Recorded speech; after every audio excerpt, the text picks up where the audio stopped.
Merong isang binata na 18 taong gulang na nagtatrabaho sa isang restaurant. Ang binatang iyon ay si Anthony.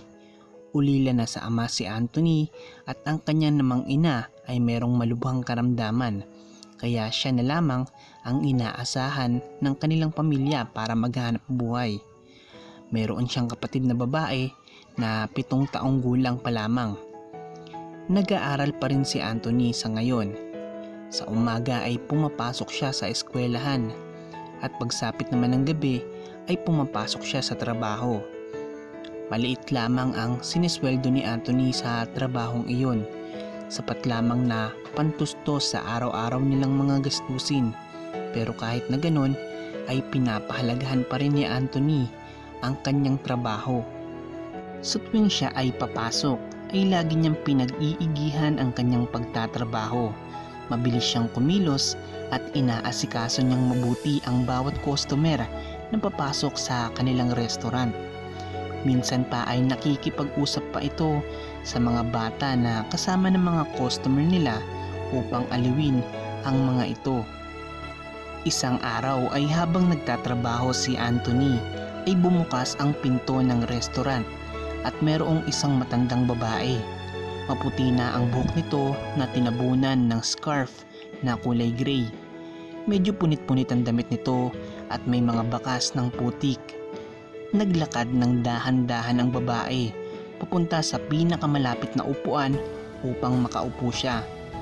Nang makapasok ang matanda ay nagsitinginan ang ilang mga customer na tila may pinapahiwatig na kung bakit pumasok ang maduming matandang iyon sa loob ng restaurant.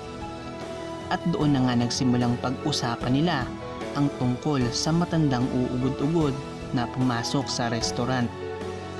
Nang makaupo na ang matanda ay kinausap nito ang isang waiter at humingi siya ng pasensya at sinabing hindi pa siya nakakakain ng kahit na ano at kaya ay kung maaari daw sana ay mabigyan siya ng kahit ano upang maibsan ang kanyang gutom.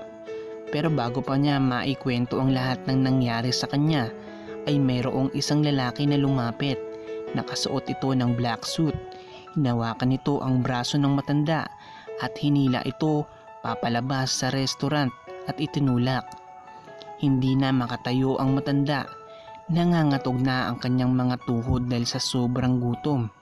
Wala siyang magawa kundi tignan na lamang sa salamin ang loob ng restaurant. Gumapang papatayo ang matanda at nagsimula na lamang maglakad papunta sa likuran ng restaurant na iyon. Maya-maya ay bumalik ang lalaking nagpaalis sa matandang babae. Siya pala ang manager ng restaurant na iyon.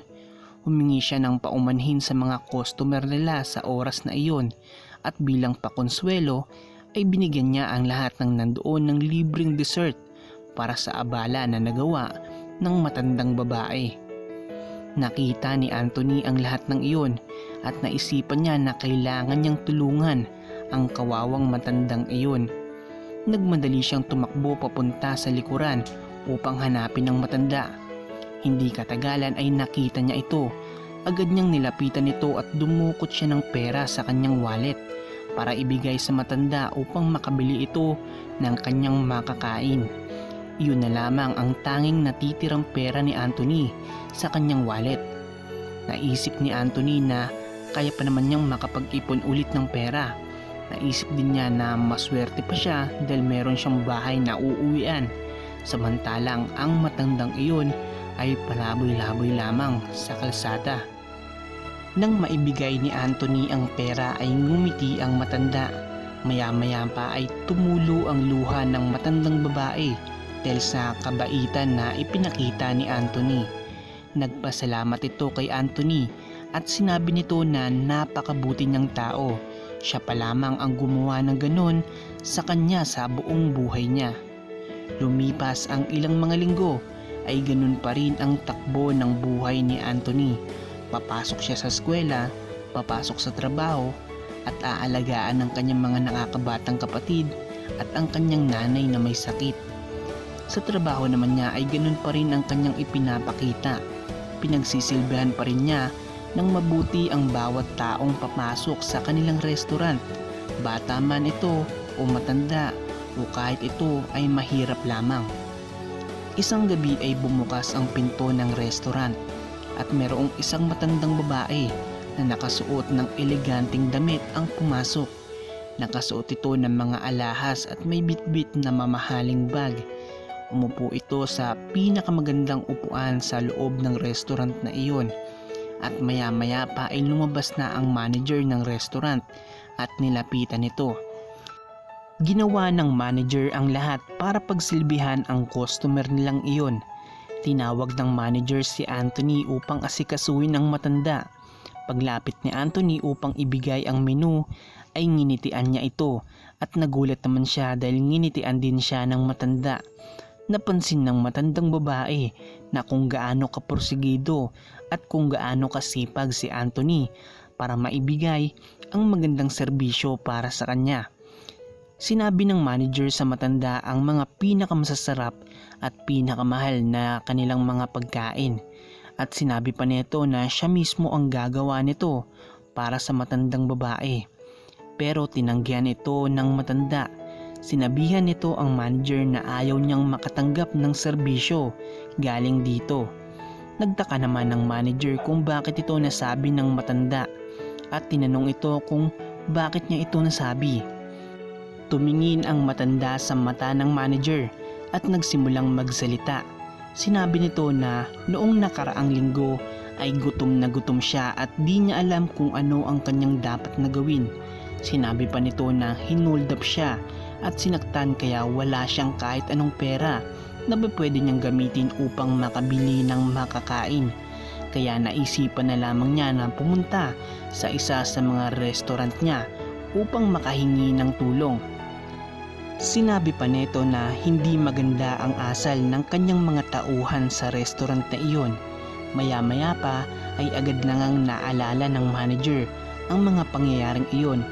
Hiyang-hiya siya sa ginawa niya sa matandang babae na may-ari pala ng restaurant at agad siyang humingi ng tawad at paumanhin.